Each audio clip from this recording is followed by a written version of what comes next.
तो मेरे प्यारे बच्चों, क्या हाल चाल। उम्मीद करते बड़े अच्छे होंगे, स्वस्थ होंगे, मस्त होंगे और बढ़िया से स्टडी कर रहे होंगे। मेरे प्यारे बच्चों, हम लोग फिर से आ गए हैं वोकैब्स याद करने के लिए और आज हमारा 62वां दिन है। हम लोग 90 डेज चैलेंज पर है। मेरे बच्चों, अगर आप अंग्रेजी बोलना चाहते हैं, लिखना चाहते हैं, पढ़ना चाहते हैं तो ये सीरीज जरूर देखिएगा, ताकि जो है आपको कोई भी दिक्कत ना हो और आप आसानी से कभी भी कहीं भी अंग्रेजी पढ़ सको, बोल सको। तो चलिए वीडियो को शुरू करते हैं और आपको बताते हैं। मेरे प्यारे बच्चों, यहाँ पे देखिए, यहाँ पे जो मैं वर्ड लेकर के आया हूँ, इसको किस तरह से पढ़ा जाता है, इसका मीनिंग क्या होता है, वो सारा चीज मैं आपको बढ़िया तरीका से बता दूंगा, ताकि जो है आप कभी भी अंग्रेजी पढ़ सको। ठीक है, तो इसको किस तरह से याद करिएगा, आइए बात करते हैं। मेरे प्यारे बच्चों, सबसे पहले मैं ये कहना चाहूंगा कि यदि आप सच में आप सीरियस हो अंग्रेजी पढ़ने को लेकर के, सीखने को लेकर के, तो आप इसको नोट कर लीजिएगा अपने नोटबुक में। उसके बाद रोजाना जो है आपको जितना रोजाना वीडियो दिया जाता है, आपको जितना भी दिया जाए उसको याद जरूर कर लीजिएगा।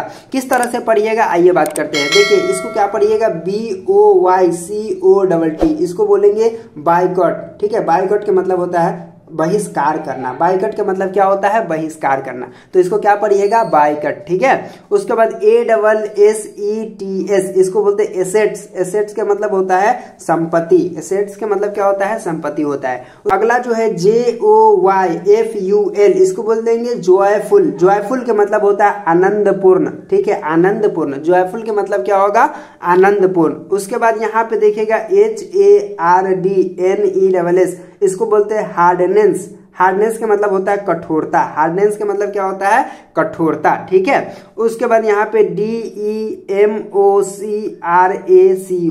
डेमोक्रेसी। ठीक है, अगर यहाँ पढ़ने में आपको दिक्कत हो रहा है तो इसीलिए मैंने यहाँ लिख दिया है कि किस तरह से इसको पढ़ेंगे। इसको पढ़ेंगे डेमोक्रेसी। ठीक है, क्या पढ़िएगा, डेमोक्रेसी। डेमोक्रेसी का मतलब क्या होता है, लोकतंत्र होता है। ठीक है, आप याद रखेंगे, डेमोक्रेसी का मतलब लोकतंत्र।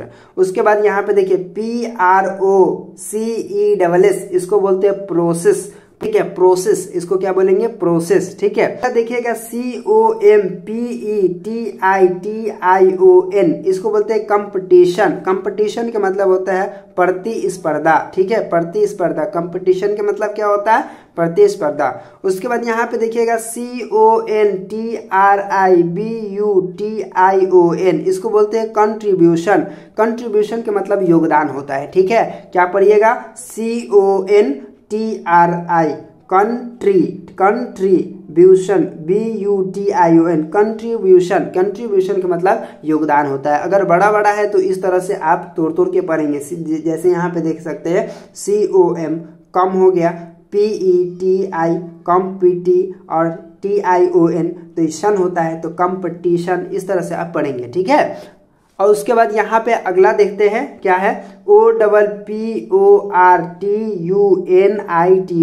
इसको बोलते हैं अपॉर्चुनिटी। क्या बोलिएगा, अपॉर्चुनिटी। अपॉर्चुनिटी का मतलब अवसर होता है। ठीक है, अपॉर्चुनिटी का मतलब क्या होगा, अवसर होगा। उसके बाद IMPACT, इसको बोलते हैं इम्पैक्ट। इम्पैक्ट का मतलब क्या होता है, प्रभाव होता है। इम्पैक्ट का मतलब क्या होता है, प्रभाव होता है। आइए एक बार और बढ़िया तरीका से पढ़ा देते हैं, ताकि जो है आपको कोई भी दिक्कत ना हो और आप बड़े ही अच्छे तरीका से पढ़ सको। चलिए शुरू करते हैं यहाँ से। ठीक है, हम लोग यहाँ से शुरू किए थे। अब यह देखिए, इसको क्या पढ़िएगा, बायकट। क्या पढ़िएगा, बायकट। बायकट का मतलब क्या होता है, बहिष्कार करना होता है, बायकट। ठीक है, बायकट, इस चीज को बायकट करो। ठीक है, उसके बाद बोलते हैं एसेट्स के मतलब क्या होता है, संपत्ति। एसेट का मतलब क्या होता है, संपत्ति। एसेट्स का मतलब संपत्ति। उसके बाद जॉयफुल। जॉयफुल का मतलब क्या होता है, आनंदपूर्ण। ठीक है, आनंदपूर्ण, जॉयफुल। इसको बोलेंगे हार्डनेस। हार्डनेस का मतलब क्या होता है, कठोरता। हार्डनेस। ठीक है, हार्डनेस। ठीक है, उसके बाद यहाँ पे इसको क्या पढ़ेंगे, डेमोक्रेसी। डेमोक्रेसी का मतलब होता है लोकतंत्र। डेमोक्रेसी का मतलब क्या होगा, लोकतंत्र होगा। उसके बाद प्रोसेस के मतलब प्रक्रिया। प्रोसेस के मतलब क्या होगा, प्रक्रिया। उसके बाद यहाँ पे देखिएगा कंपटीशन माने प्रतिस्पर्धा। कंपटीशन के मतलब क्या होगा, प्रतिस्पर्धा। उसके बाद कंट्रीब्यूशन के मतलब होगा योगदान। कंट्रीब्यूशन के मतलब योगदान। उसके बाद यहाँ पे देखिएगा अपॉर्चुनिटी। अपॉर्चुनिटी का मतलब अवसर होता है। उसके बाद यहाँ पे इम्पैक्ट है। इम्पैक्ट का मतलब प्रभाव है। तो इस तरह से बड़े ही इजी तरीका से आप इसको लिख लीजिएगा, याद कर लीजिएगा और बढ़िया तरीका से पढ़ने का कोशिश करिएगा। ठीक है, रोजाना आप याद करते रहिए। और अगर आप अंग्रेजी सीखना चाहते हैं तो हमारे चैनल से जरूर जुड़िएगा, सब्सक्राइब कर लीजिए। अगर कोई दिक्कत है तो कमेंट करते अगर कोई दिक्कत है तो कमेंट कीजिए। चलिए फिर मिलते हैं आपसे एक नए वीडियो में, तब तक के लिए बाय।